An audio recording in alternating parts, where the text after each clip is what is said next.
Morning बच्चों। व्याकरण में आज हम लोग पढ़ेंगे सर्वनाम और सर्वनाम के भेद। सर्वनाम सर्वनाम सर्व धन नाम दो शब्दों के योग से बना है। सर्व का अर्थ होता है सबका और नाम का अर्थ होता है नाम, संज्ञा का पर्याय या संज्ञा के स्थान पर प्रयोग किया जाने वाला शब्द। इस प्रकार हम कह सकते हैं वे विकारी शब्द जो संज्ञा के स्थान पर प्रयोग किए जाते हैं उन्हें सर्वनाम कहते हैं, जैसे मैं, तुम, वह, यह आदि। सर्वनाम का प्रयोग हम लोग संज्ञा की पुनरावृत्ति से बचने के लिए करते हैं। जैसे हमने कहा शीला हमारी बेटी है, शीला श्रीराम कॉन्वेंट में पढ़ती है, शीला की ड्राइंग बहुत अच्छी है, शीला अपने कक्षा में प्रथम आई है।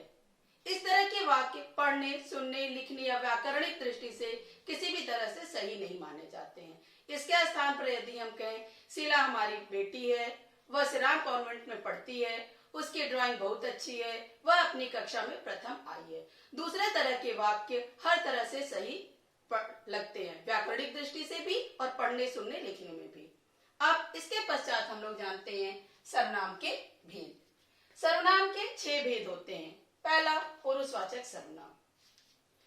जब वक्ता, श्रोता और श्रोता के अतिरिक्त किसी तीसरे या अन्य व्यक्ति के नाम के स्थान पर सार्वनामिक शब्द का प्रयोग किया जाता है उसे पुरुषवाचक सर्वनाम कहते हैं, जैसे मैं, तुम, वह, उन्होंने आदि। पुरुषवाचक सर्वनाम के 3 उपभेद हैं, उत्तम पुरुष, मध्यम पुरुष, अन्य पुरुष। पहला, उत्तम पुरुष।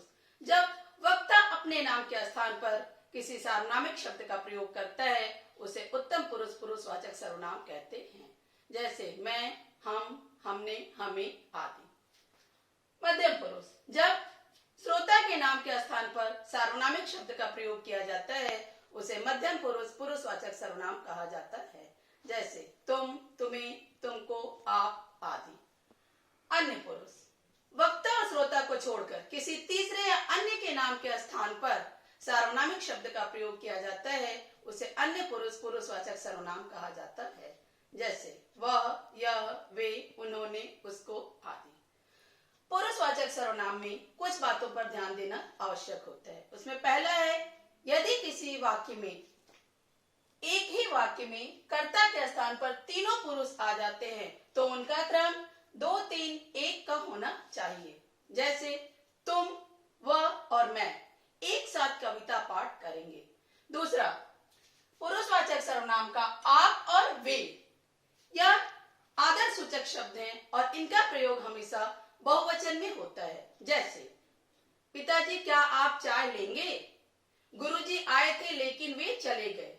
यहाँ पर पिताजी और गुरुजी एक वचन है लेकिन उनका प्रयोग बहुवचन की तरह होगा। दूसरा है निश्चयवाचक सर्वनाम। निश्चयवाचक सर्वनाम जिन सार्वनामिक शब्दों से किसी निश्चित विषय, व्यक्ति का, वस्तु का बोध होता है उसे निश्चयवाचक सर्वनाम कहते हैं, जैसे यह, वह, ये, वे। यहाँ पर यह ध्यान देना है कि यह और वह एक वचन है, ये और वे बहुवचन है। तीसरा, अनिश्चयवाचक सर्वनाम। जैसा कि नाम से ही दृष्टिगोचर हो रहा है कि इसमें किसी निश्चित वस्तु या व्यक्ति के बारे में जानकारी नहीं मिलती है, मतलब जिस सार्वनामिक शब्द से किसी निश्चित व्यक्ति या वस्तु की जानकारी नहीं मिलती है उसे अनिश्चयवाचक सर्वनाम कहते हैं, जैसे कोई, कुछ। जैसे हमने कहा दरवाजे पर कोई खड़ा है, चाय में कुछ गिर गया है, कौन खड़ा है नहीं पता है, चाय में क्या गिरा है नहीं पता है, यह अनिश्चय है, अतः यह अनिश्चयवाचक सर्वनाम है। इस वीडियो में सिर्फ इतना ही, आगे की बातें अगले वीडियो में। धन्यवाद। आपका दिन मंगलमय हो।